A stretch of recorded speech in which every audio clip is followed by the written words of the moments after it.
Okay. Well, I like that. We got that. I want one. Okay. All right. Yeah. Okay. Hey, so, all right. My guest today, it's on the virtual couch, but we're in chairs, which is fair. Is that okay? Yeah, they're all close Okay. together. They're good. So we've got Kristen and Ryan Jibson, and they are both therapists, and you just happen to share the last name, or are you married? Yes. We're married. Okay. We're married. I love that. I do. Yes. And so today we're going to kind of tackle the topic of divorce. But first, I want some background. Who wants to go first? Go ahead, sweetie. Very nice. Okay, well done, Ryan. thank you. Yeah, so background in terms of how I got into this Yeah, field. yeah, you bet. Okay. Yeah. Gosh, it's a good question. Really, I would say just kind of life experience is what led me into this field. Okay. Yeah, we are going to talk about divorce.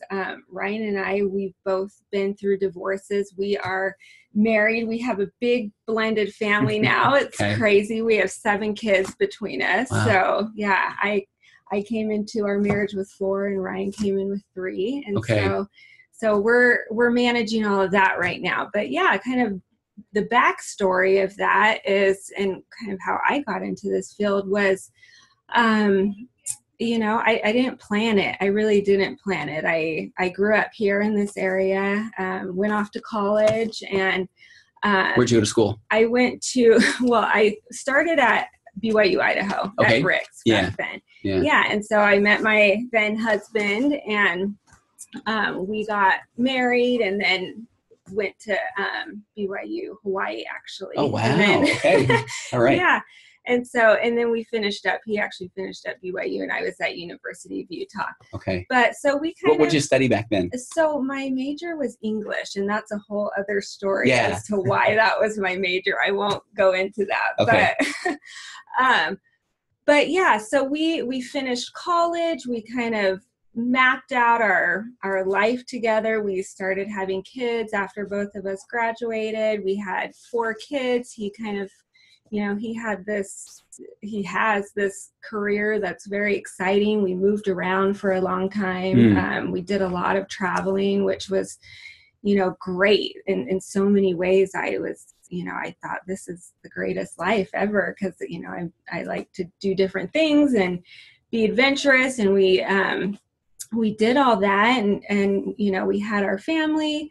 But that was kind of one piece of our life. We were married for 16 years. Okay. But then there was this other side that, our more visible side was just us and this family, and we had a lot of fun, and, everything looked great on the outside. But there was this, other side of things, that there was a difficult part about our relationship, and we were in difficult dynamics that were very frustrating for the both of us, and very confusing. We didn't quite know how to get through them. And so during that time, I was always trying to gather information. And was it to repair the marriage or improve the marriage? Yeah. Okay. Yeah, absolutely. I was always looking for something. We went to couples counseling what was that like? On a couple different occasions. It was helpful. I mean, ultimately, things didn't end the way we both would have wanted them to end, I think. But yeah, it was helpful on some levels, but really kind of the underlying patterns still existed. And that was the part that we were never really able to figure out through counseling. Okay. And so then when you, after the divorce, was that something where you went ahead and I want to be a therapist at that point, or did that take some time? Yeah. So after the divorce, it was, oh gosh, I'm 35. I have 4 kids, and what the heck am I going to do now? I mean, this kind of life that you plan out was very different. It was totally turned upside down. And so, naturally, I was interested in the therapy world, because just trying to figure out my own situation it was all very intriguing to me. And so yes, as I'm trying to figure out what do I do now, the thought of going into therapy myself came up. I definitely pushed it out so much because just a lot of self-doubt and, Okay. what could I possibly bring to this therapy world? My own family didn't work out. And so, Where were the barriers to entry? Was that a struggle because the schooling and the hours as an intern, and did you already kind of know about what that path looked like, or were you just not even willing to look at that because of this doubt? Yeah, I did look at it. I did kind of figure out what it would entail. Mm-hmm. I did look at the big picture of kind of what I wanted at the end. And the fact was, there were a few things I was keeping in mind, that I was a mom. That's still kind of my job that I very much needed to still do and continue to do. And so I needed to go into something that was flexible and something that I felt passionate about and strong about. Yeah. And so, therapy kind of met both of those, but then again, that self-doubt would really creep in and I'd say, no. And so much time goes into it and, going to school and accruing all the hours that, but eventually I settled on that. As much as I try to kind of push that out, it pushed itself back in. And so I settled on that and kind of went forth with this route, and I'm so glad I did. I feel like that's a podcast of itself, because I have, I'm sure we're all three therapists, right? You have clients who they just feel frozen because they feel like there's so much, it's too long of a journey, or they don't know if the imposter syndrome kicks in, or will I be good at it at the end? And so I have a lot of people, and I remember when I did the change of career, at some point I just had to say, 2 years are going to pass. I'm either going to have my master's or I'm not. And it took years to get to that. Right. Yeah. So just kind of starting a little bit of movement. All right, Ryan, your background. Yeah. You spent some time in prison, right? I did. Okay. I did. Fortunately, not as a felon. Okay. But I can't wait to get to that. But yeah. So I guess just to give you the quicker, shorter version, and then maybe the longer version another time. Yeah. I knew from like a really early age that I wanted to be in like a helping profession of some kind. It actually started in high school. I'm a big sports guy, so I blew my knee up playing baseball.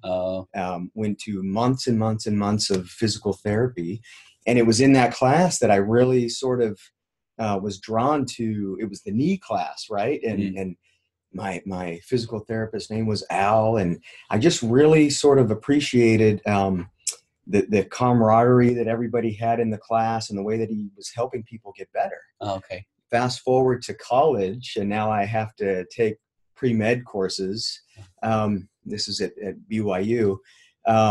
I found out quickly that I wasn't going to be able to stick the chemistry, the advanced level chemistries and mathematics that pre-med was going to require, but I still wanted to be in some sort of helping profession.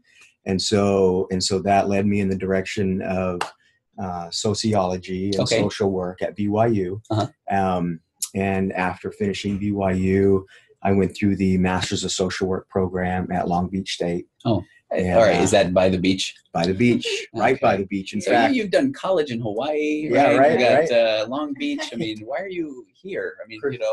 In a loving way, Kristen right? Kristen and I were just down there a couple months ago. She was at a therapy conference down there. I went down to pick her up and was showing her sort of the old stomping ground and how, I could walk right across the street from my apartment with my books and study on the beach. Wow. It was kind of nice. So anyway, that was, I came out of that program in 2004. And in 2005, I started working for the Department of Corrections. Wow. Here in California. Is that something you wanted to do, or was the job you were looking at a lot of different things?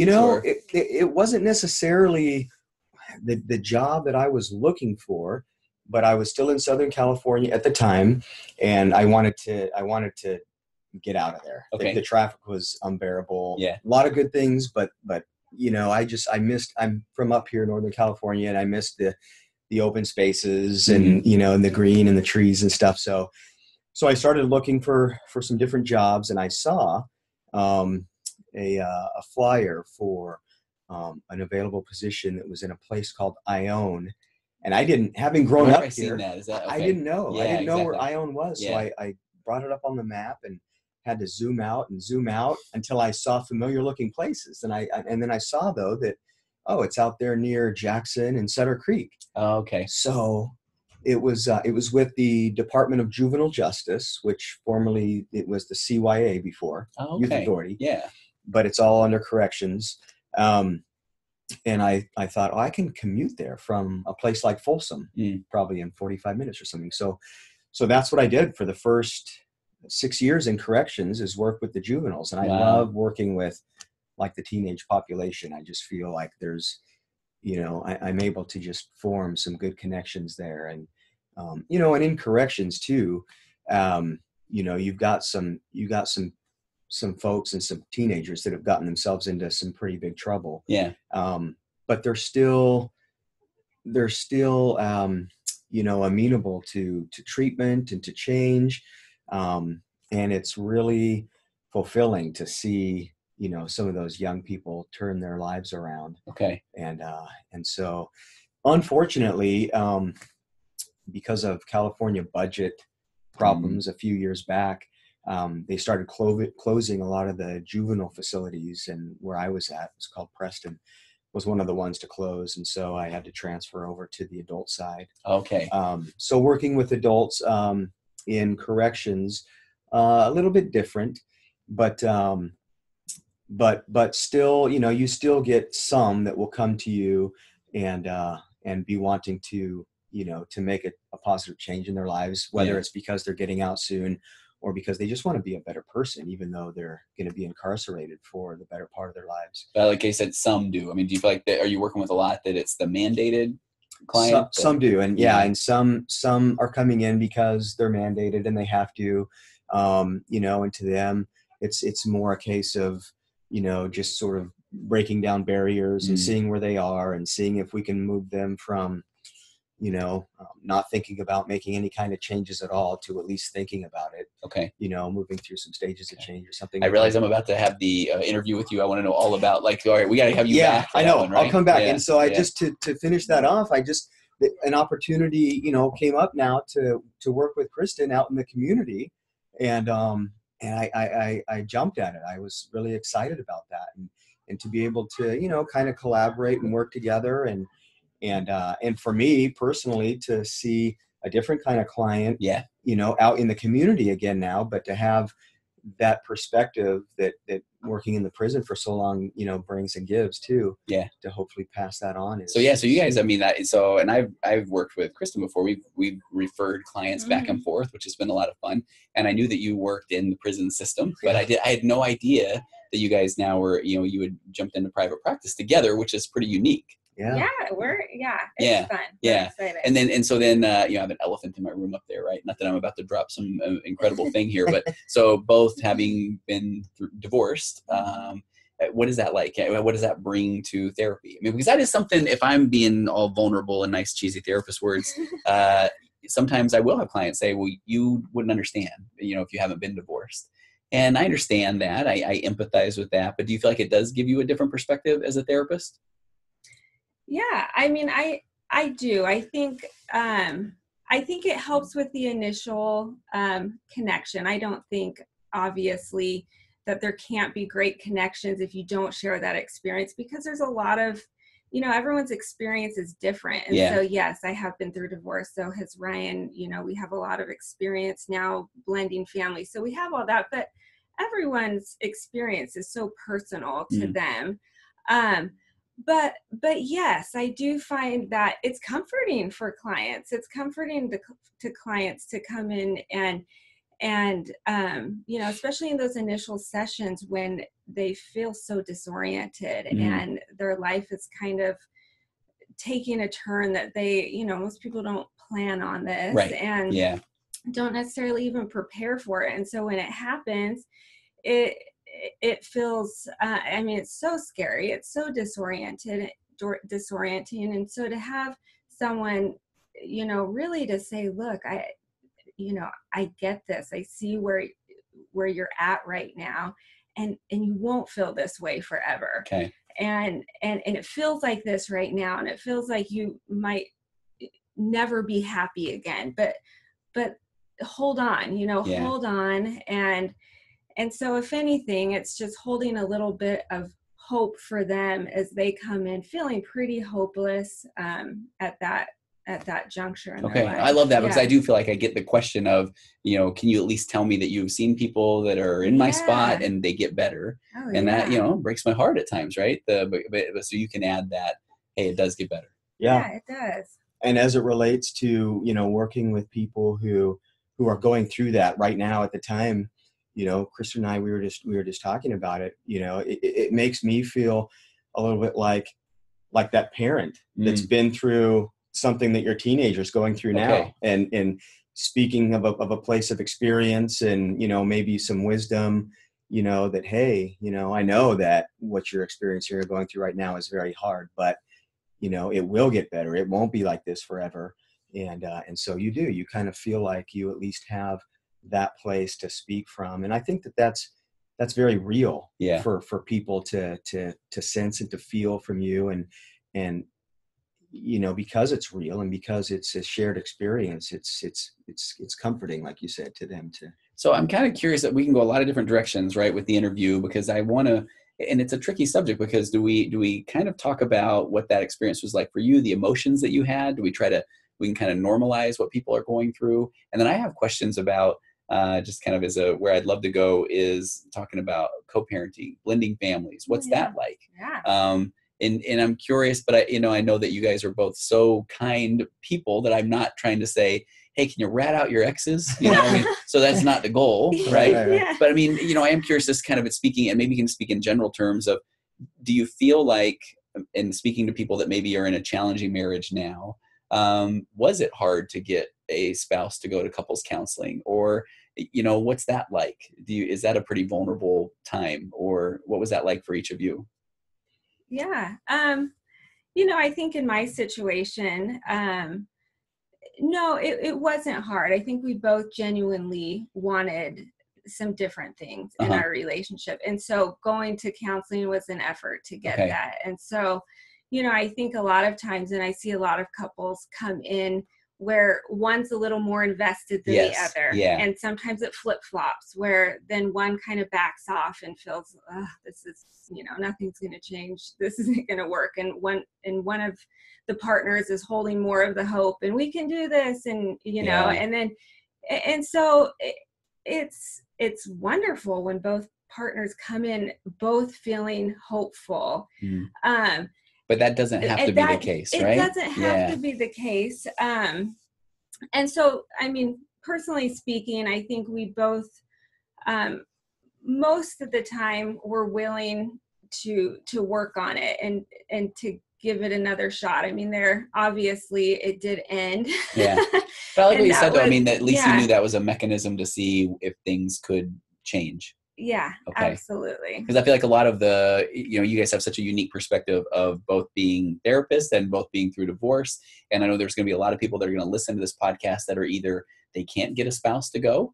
And so, what advice do we give them? Or, at what point do they feel like that divorce is maybe the best option? I mean, are these kind of difficult topics to still, when you think back about your experience, is that hard to go back and think about? Yeah. Well, sorry. Do you have a thought, or can I say that really quick? Yeah, now I lost my train of thought. So go ahead. Well, I was just thinking that, like Kristen said, like you don't both have to be in that place at the exact same time, but it definitely is. It definitely is something. Therapy is something that you should be going into open-minded. Okay. If you're not quite at that place where you're hopeful or you think that things are repairable. Yeah. With your spouse, you can at least go into therapy with an open mind and see if that's a place that you can get to. Yeah. What. In my experience, whether it's like personal or seeing others go through couples and marriage counseling, is where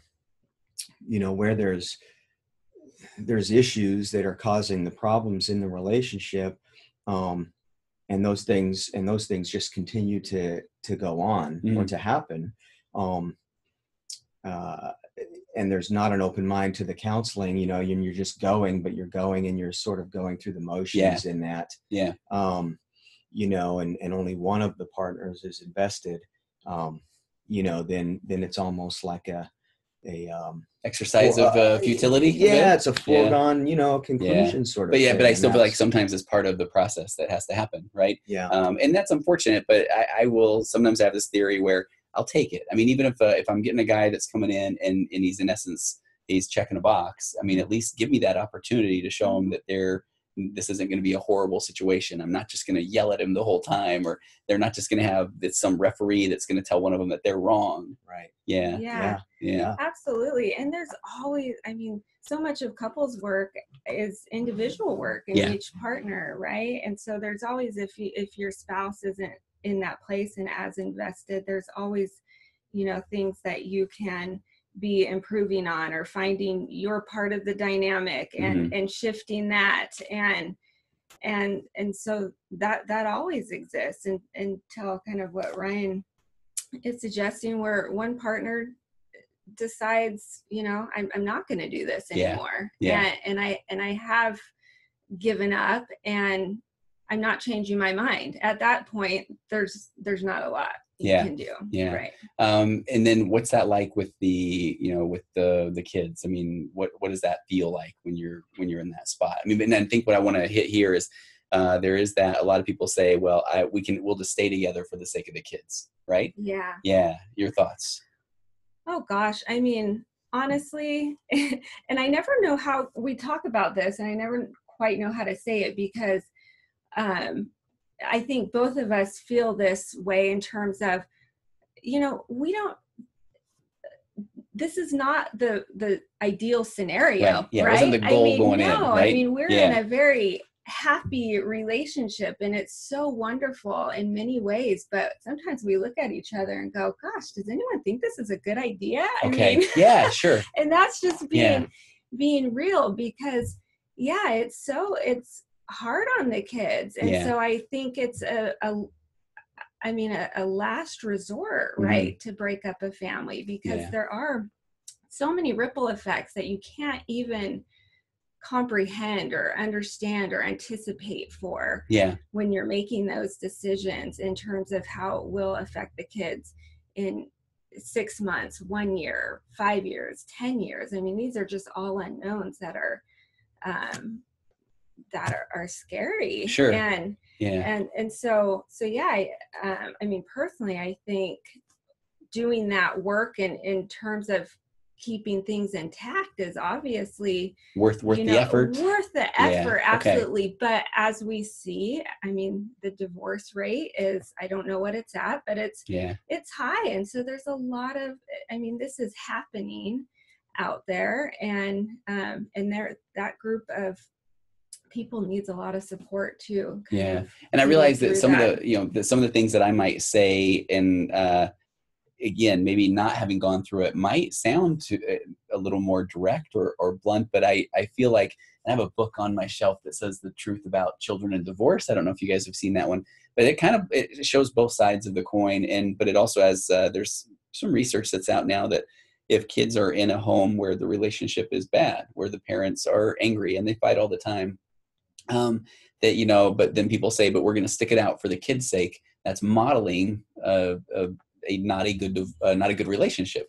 So, but then if you get out and now here you guys are saying we are happy, we love each other, you know, and we have this, we're at least showing the kids that this is what a relationship can look like.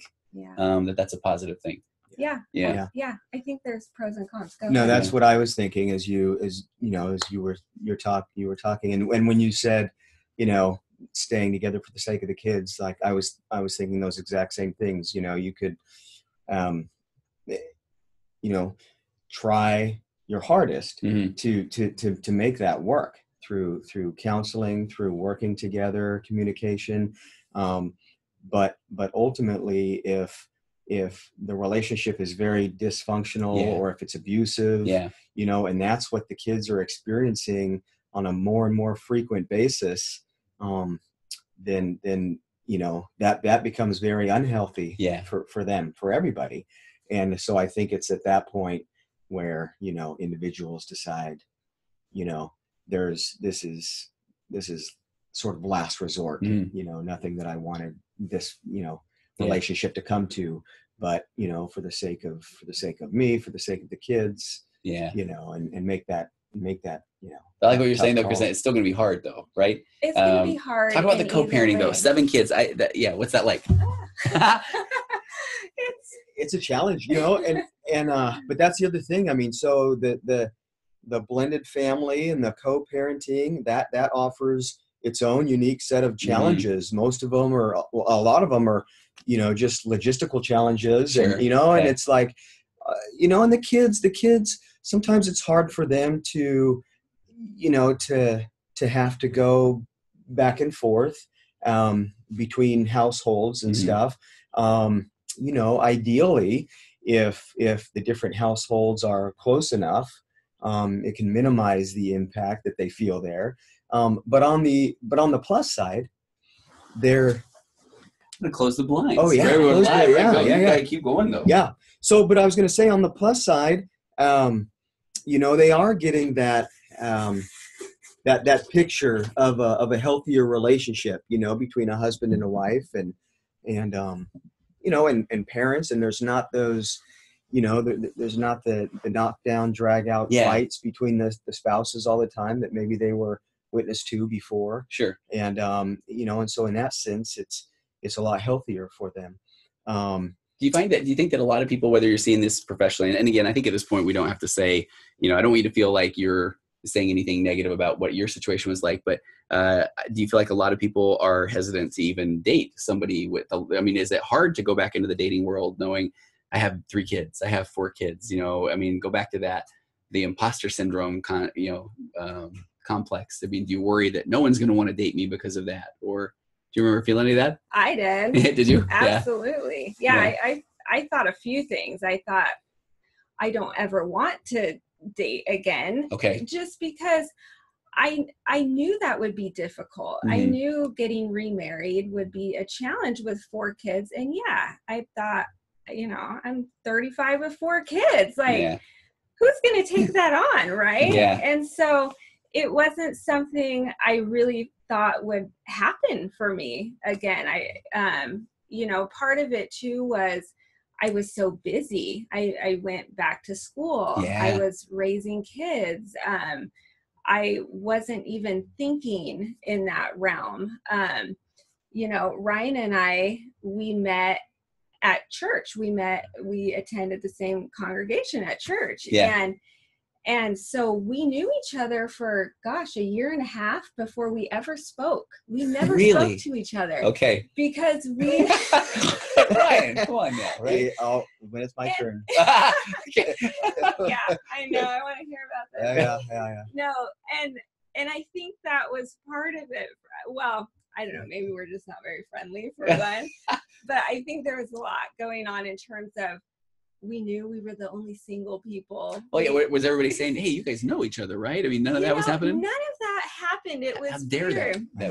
I know. But I never. It just didn't really cross my mind. I know that sounds very weird. Yeah. But it says you were settling into school. I've got 4 kids. I'm a mom. I was still processing through my own stuff and kind of healing from that, and so. I just wasn't that I was not thinking in those terms. It wasn't until my daughter actually, who, when I got divorced, she was about 12. Okay. And she was, Mom, don't ever get remarried, please. And I said, don't worry, I won't. But she knew Ryan. My 2 older kids knew Ryan because he worked with the youth. Okay.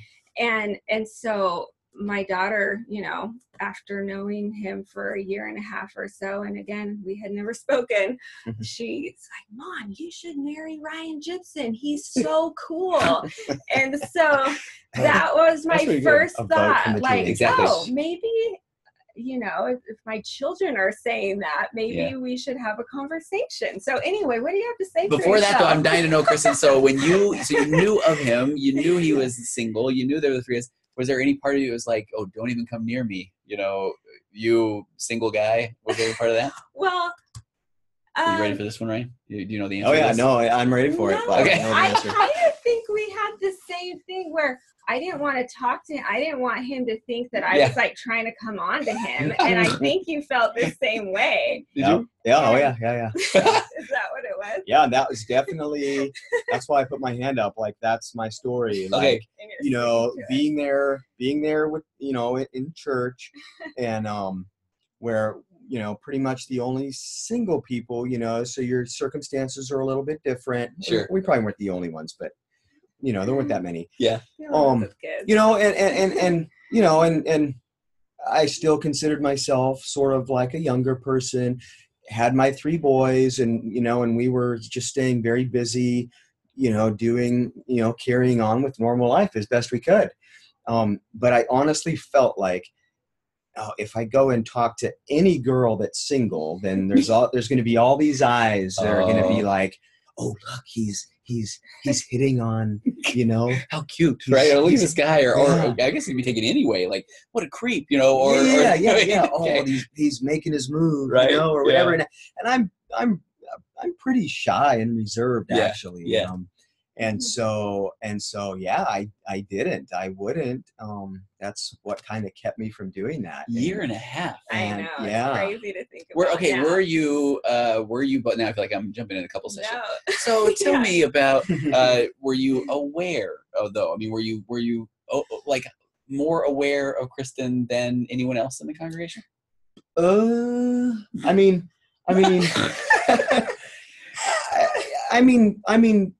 yeah, probably, yeah. Okay. I mean, because I teed that one up for you. Yeah. Okay. Because, you know, I mean, I didn't know any details of her circumstances, but I had heard that, you know, maybe there's some similarities, you know, and, you know, we're sort of in the same age category, you know, and so, you know, that's really, that was the extent of it. Yeah.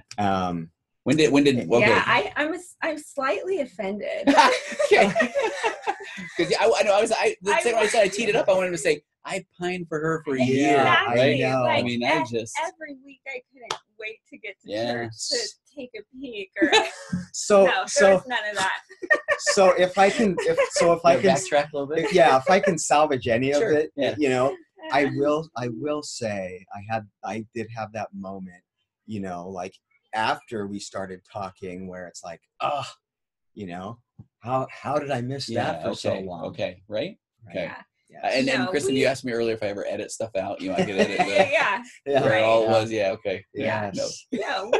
No, we were both going through our own stuff during that time that we were not speaking. We were, and so I'm joking that I'm offended because I'm not. You know, we were both just engrossed in our own lives. You know. Well, I think speaking to, so you know, we talk about the divorce, and that's a struggle. But I think a lot of people listening to this as well are going to be people that have been through divorce and do feel stuck or do feel like they can't, you know, no one's going to want to take on these kids or no one's going to. So what advice do you give there? Well, and I remember I was going to mention like our very first, it wasn't even really a date, but it was our first kind of, you know, sit down chat, go get hot chocolate somewhere. Right. And it was, I don't know exactly how it was for Kristen. We've talked about this, but I don't know if she's expressed exactly what she was thinking or feeling during this first conversation. But I remember for me, you know, it kind of felt like, so, you know, what's your situation? And so I have 3 kids. How about you? You know, and did you guys know that the other, I have 4 kids. We knew, but we're having to have those first conversations, you know, it was almost as if without using these exact words, we were kind of like, so, you know, is there even the possibility of a second meeting or a date here? You know, is that worth anybody's while? You know, so it's almost the elephant in the room. There were a lot of sort of thing. Yeah. So was there any hesitation there, or can I? Okay, so go ahead. I remember. And then I'll turn it over to you. I remember my one comment when we started talking about 7 kids. Oh, that's a lot. You know, some people have more. I probably said that. But you know, I do remember, I said it then, and I feel just as strongly about it now, you know, that I considered myself a really good parent. Okay. A I good like dad. that. I like that a lot. And I feel like my kids, Kristen's kids, deserve to be in a home where they're taken care of, their basic needs are met, and there's love in that home. Okay. You know, and I don't care about what the number is. Yeah. You know, we'll sleep in a closet if we have to. Okay. You know, but I remember saying that, or something to that effect at the time, and I still feel that way. And that goes back to what we were talking about earlier, where, you know, you want to provide that good environment and that good example and role model of spouses who I like love what you each say other. that the number didn't matter, but if she was saying I have 6 kids, I don't know. I know, right? It's like ooh, the number's creeping in there. Well, and I think too, for me, I could never imagine what that would look like. And so I never imagined really getting remarried or having, you know, 7 kids together. But when we started getting our kids together, I mean, once we started talking, then it was like, oh, awesome. There's this person to hang out with on the weekends, you know, because we're both trying to entertain our kids all weekend as single parents. So we would get them together and we would play indoor soccer or just go to the park. And the kids loved getting together. I mean, they asked for it. When are we getting together with the Jibsons? You know, all week long. When are we hanging out? And so once we started being together, I realized, oh, this is actually totally a possibility, something that I could not have pictured or imagined before. But once I saw how everyone interacted and saw how Ryan interacted with his kids, my kids, I thought, oh, this is a no-brainer. I mean, do you remember, were there times though where there was still the doubt creep in, or did it ever feel overwhelming? I think during that time, I mean, yes, it is. It's like, whoa, how are we going to manage that? But again, we weren't living together. And so it wasn't until after we got married and all moved in together that then you go, oh my gosh, like this is crazy. Gotcha. Okay. Sure. So, but before that, no, I feel like, you know, we're pretty lucky in that sense. And this is, you know, a huge struggle that I see with blended families where the kids don't get along. And that's a totally different story. And not to say that our kids don't fight too, like brothers and sisters, but for the most part, they get along really well. And so that makes our job a lot easier and more manageable, really. Did you ever feel like it was gonna, I don't know, did you worry about it? I didn't worry about it. No, I felt like the kids did. They got along like regular siblings do. And you know, I think if anything, it's a little more daunting now that we're facing the prospect of having like several of them all become teenagers at the same time. You know, but that really has nothing to do with you know, like our families blending or whatever a few years ago. It's just teenagers can be difficult sometimes.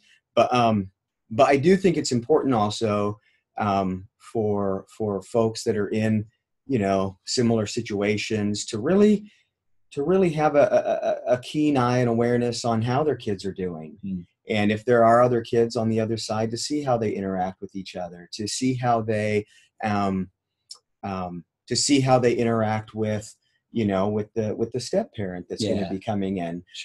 And to check in as a parent, to check in often with the kids. You know, I know for my own kids, you know, there's a lot of times when they just want to say something to please. They don't want to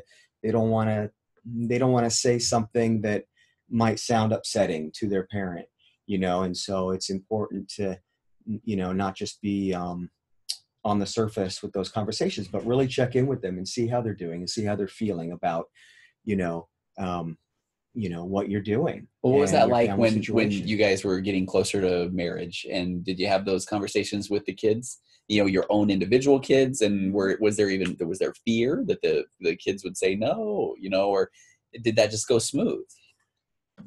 my Gosh, experience it was smooth. Okay. Yeah. Yeah. Kristen? It was smooth. Okay. And I think it's too because the kids knew each other before we had ever talked. Because Right. again, we were they were in the same Sunday school classes and stuff at church, and so they knew each other already. And so yeah, the conversations that I would have with my kids. So how are you liking this? How do you like hanging out with them? What do you think?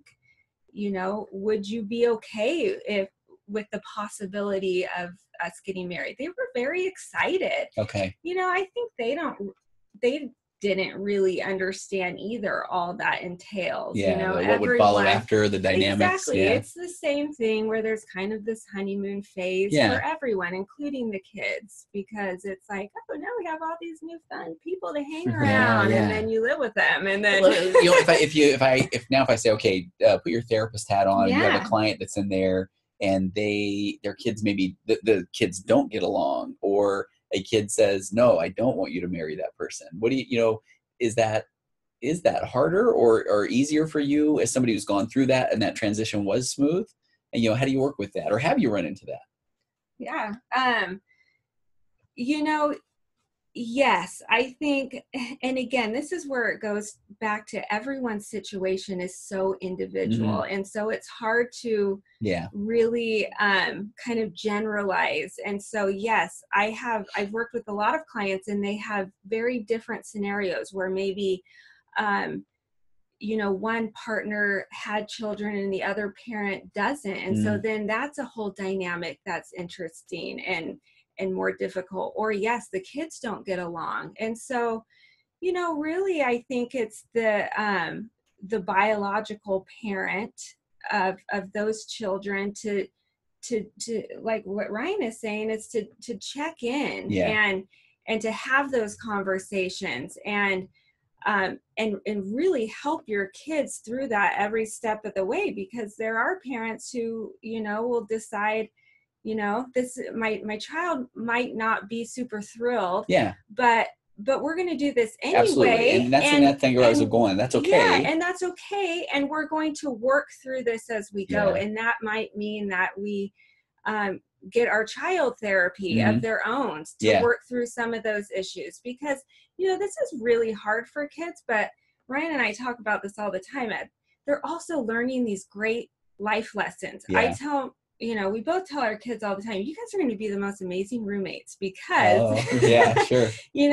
Look what you're doing. You've moved in with people that, maybe you didn't necessarily pick, or one person's messier than the other. One person might do annoying behaviors, and yet we're working through these things as they come up, and we're figuring out how to deal with it. And so I think they're going to be more prepared for life, because that is part of life as well, where you're put in situations that might not be your first choice or second choice or third choice, but there's a lot of power and control you have in the way you manage those situations that are in front of you. And we try every day to kind of present it that way to our kids, that I like that these are hard things. And absolutely in therapy, it's the same way. Okay, let's figure out what we're dealing with and what's the best way to attack this. So I like that. So because I feel like I'm going to get one of my soapbox topics, but normalize, just because your kid says, I don't want that to happen. I think a lot of parents then will, if the parent really does, that this is a new relationship and it looks good and it's something that they want and they know it will make them happy. But if the kid is angry, which is normal, that can be normal, where I hear often where they, I get that parent tell me, so I told them, and they, look, this isn't about you. And they're like, it's not the right approach. Right. Yeah. So that's where we want the empathy. We want to know that that's normal to feel that way. Yeah. So, so I like that. Yeah, absolutely. I think it's so important that, parents are able to empathize with the situation that their kids are in. And that's really hard, right? Because as adults, our brains are fully developed and we can think and process through things a lot different than maybe an 8-year-old, or now we've got 4 teenagers and, they're just a whole breed of their own, right? And so but empathizing that, gosh, I know this is tough and Sure. this is not maybe what you wanted. And, you know, coaching and helping parents have those I conversations like with that. their kids. Yeah, I like that a lot because, you know, I still remember this concept where we want our kids to understand sometimes these complex emotional situations. yeah. I still go back to this. At one point, I remember this was long before my, no, maybe not, but early in my therapy career, and I think I'm getting things figured out, and I think I'm getting a little bit angry with one of my kids. This was, you know, I wasn't figuring it out. This was a bad time, right? And so I remember getting really frustrated, and then they went outside to swing, and they couldn't figure out the pump the legs to Oh, swing. yeah. And I remember it hits me of I'm wanting this kid who doesn't know how to, you know, doesn't have the coordination to pump their legs and make a swing go, but I want them to understand this emotional reaction and how that affects the rest of the family, and you know, so Yeah, that's great. yeah. Yeah. Do you guys have, I think one of the things I run into a lot is this, when people are, let's say that they are at that place where, okay, they're going to get a divorce.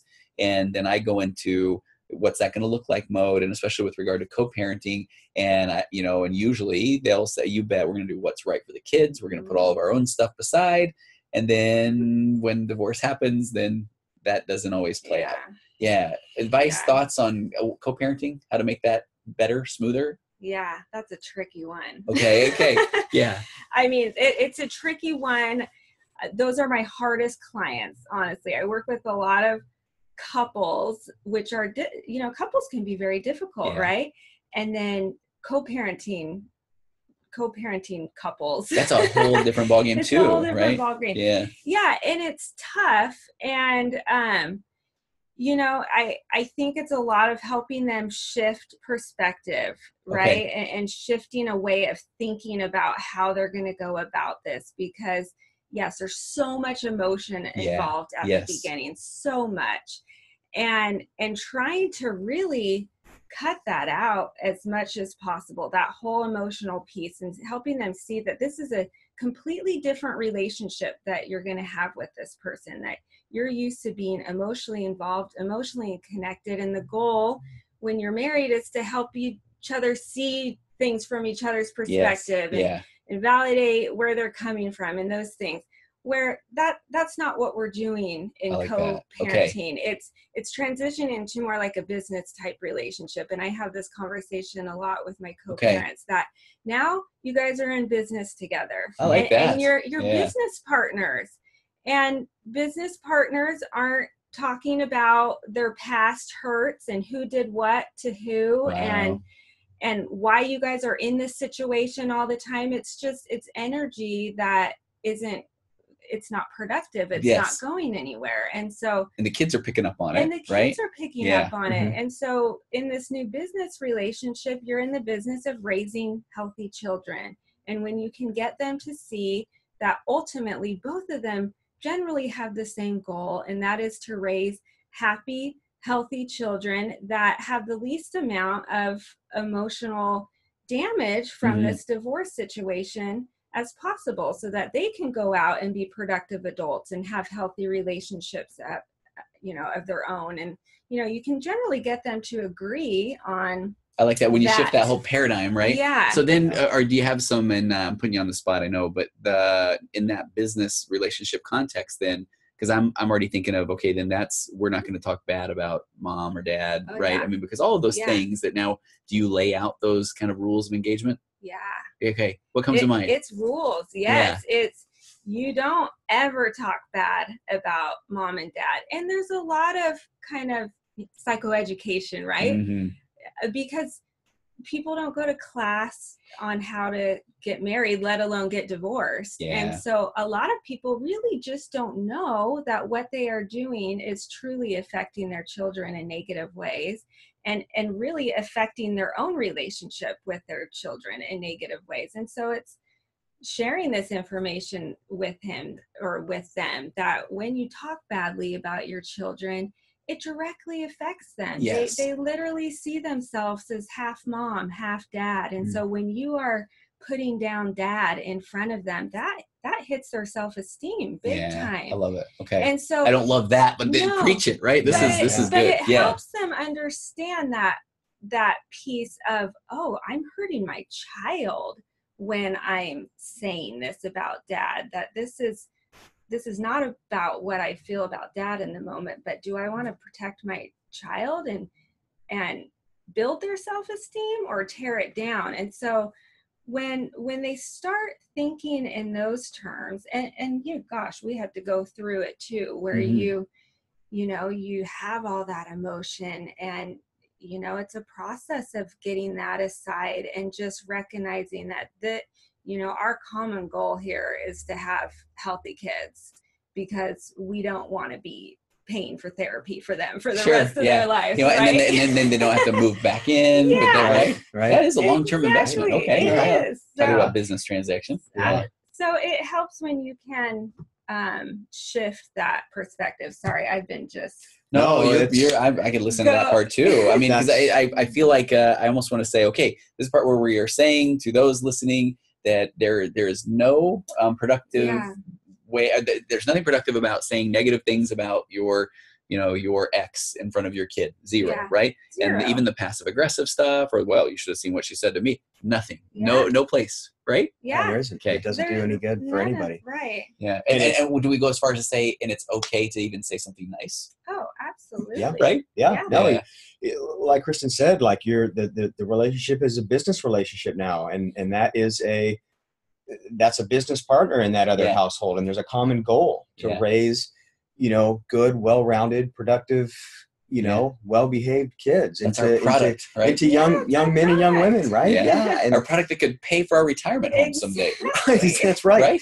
And it's not going to happen unless there's good business practices and there's good communication on both sides. If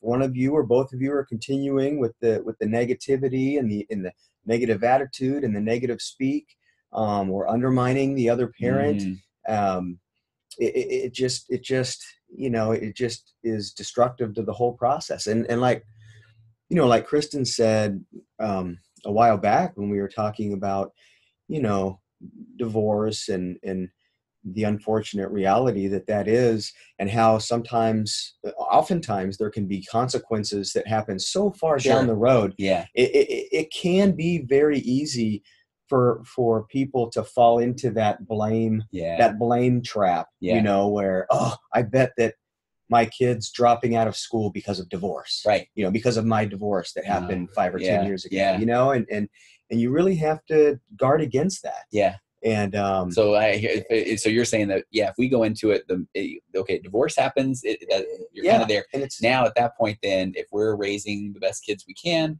we're not going to to looking back on this regret, or because if you allow yourself to go to blame, and you could move to anger, then you find that you're right back in that place where you've got feelings and thoughts, and then some words that maybe aren't going to be awesome, about their other parent. And that's not good for business. Yeah, no. Okay, I like that. So I want to just kind of throw out there too, and I'm sure there's some people listening that say, man, that would be great. And there's others that say, okay, I'm doing that, but my ex is not. And I have a kind of a speech at this point for that one, where I feel like we probably all worked with teenage clients that then they are aware, and they were aware that their mom or their dad, whoever was the one that was the rock. I mean, I hear that phrase often, where, there's one parent who continually berates their mom or their dad, and thinks that that's going to be a productive conversation, but the other one is, I'm here for you, and they don't engage in that. And so I don't feel like if there's anybody in a co-parenting situation now that they're, they feel like they're the only ones that are doing it right. There's no reason to stop that, right? Right. No reason to kind of duck down or stoop down to the other level. Right. And really selfishly, you want to be that parent. Absolutely. You want to be the rock. You want to be the rock, because kids do grow up, and when they do have a different perspective. Yes. And if they grow up and decide, gosh, my mom did kind of manipulate my feelings this way, or my dad did kind of manipulate it. That does another number there, right? It does a number on that relationship. And so, just in my own personal life, I think about that all the time. Like, what kind of relationship do I want to have with my children? And it's in my own best interest to support their relationship with their dad, to encourage it, to say nice things. I mean, I was married to this person at one time. You were married to your ex-wife at one time. At one time, you thought these people were wonderful people. Yeah. And you can still find those qualities now if you look for them, and say those things to your kids, like, oh, that's so fun that you got to do that with Dad. Exactly. He sure is fun. You bet there's nothing wrong with that, right? There's nothing wrong with that. Yeah. Oh, I love it. Yeah. Hey, we've got an hour. Okay, so we better this is the best. I would love to have you guys on again. Yeah. Because some of your specialties too, I want to hear about what that was like working in the juvenile. Oh yeah, detention. I got to tell you all about my time in prison. I love that, right? Yeah. I do have to know. Did you learn like takedowns and stuff like that? Oh yeah. Okay. So like when you guys are now doing the private practice thing, if you hear some emotion, I mean, does it kind of get you ready? I can jump up at a moment's notice and get ready for just action. dance, right? Yeah. And then I want to have you back on to talk about, you kind of, and so you work a lot with infidelity in particular. Yeah. And just give the sneak preview for next time, coming attractions. How did you get into that? I mean, is that how did you kind of start to specialize in working with couples in infidelity? Honestly, I mean, again, it's something that I've just kind of been interested in. Yeah. And then I worked under someone during my internship, a therapist in the area who works a ton with infidelity. Yeah. So I had so much great learning from her. I don't even know if that was a proper sentence. I think it sounded good to me. No, actually, I mean, I'm an English major. Yeah. Into the microphone. But I'm glad that I wanted to have you say that, because you guys are you're private practice. You're, for the podcast listeners that are here local. You're in Roseville, right? Yeah. And because that's a specialty, working with infidelity. Yeah. I mean, it really is. Yeah. I got tons of clients referred to me from her, and then she supervised that. So she walked me through all of those for multiple years, and it was so helpful. And I mean, she just has a wealth of knowledge, and I feel grateful that I was able to have that experience, because yes, there is ways to work through that. Yeah. Absolutely. And I'm going to sound maybe a little bit prideful. I don't want to, but I mean, I was before I really dove into a modality for couples therapy, EFT, emotionally focused therapy, right? I know, right? And so, but before I did that, I did feel like if somebody was coming to me for couples therapy, I look back on that now, and I don't know if I was the right person for that. If I didn't, I mean, I could empathize and reflective listen and those sort of things, and I only put that out there because I feel like if somebody is really struggling with that particular issue, that it's nice to go to somebody who knows what they are doing. Yeah, absolutely. Right? Yeah, absolutely. Yeah. And then Ryan, your specialties? Did you guys? You know what? Like I said, well, I don't know if I mentioned it here in this hour, but I love working with a teenage population. Yeah. So working with the teens in the juvenile justice system, and then prior to that, I worked with teens that were in they were in a continuation high school setting. Okay. And that was down in Southern California. And then I also worked with teenagers again in like a residential group home setting. Okay. And so really, I feel like that's, I'll work with adults, with couples, with teenagers, but I really feel strongly about just the therapeutic relationship that you can form, and how you can help to get people to do sometimes the hard things that are necessary to improve themselves or to improve their relationships. And the better that relationship is, the further they're able to go. Yeah. So you're not afraid of a troubled teen, though? I'm not afraid of a troubled teen. Okay. No, I don't, not at all. Yeah. So I really enjoy working with that population. Okay. How do people find you guys? Where do you go? We have a website, therapyspot.org. Therapyspot.org. Yeah. Okay. Yeah. I'll have that in the show notes. Yeah. All right. And okay. So you can get information there. And one other sneak preview that Kristen didn't have time to mention today, maybe she can talk more about it next time, is one of the things she really loves to do in practice with clients that are willing to do it. I think I know where you're going. Is get them out walking. Yeah, I saw that on your website, and I thought that was brilliant. Walk and talk. Yeah. Now, I don't do that with couples. Okay. That's good. Yeah. All right. You guys, thanks so much for coming in. Thank you. We'll have you on this individually. Yeah. So People can find you therapyspot.org. Org. Okay. Kristen, Ryan, thank you for being on the virtual couch. Thank you. Thank you. Okay. All right. Stop recording.